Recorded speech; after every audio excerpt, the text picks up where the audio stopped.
Hello and welcome to CIMON Tech Notes. In this video, we'll be covering the feature Find and Replace with inside Canvas. For starters, I'll open up the Canvas software and you'll notice I have some objects already drawn, especially dig, and then another dig. We're going to be locating these objects within the Canvas software using the Find and Replace tool, which is located in the Edit dropdown, or you can use Control F as the hotkey.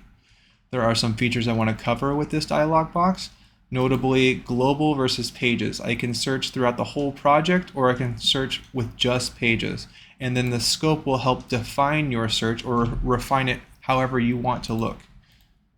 And then within pages, I'm going to type in dig, and you'll notice that I'm only looking at new page 2. However, I can select all of them and then it will populate with the one on new page as well. And if I go to global, the tag will show up as well.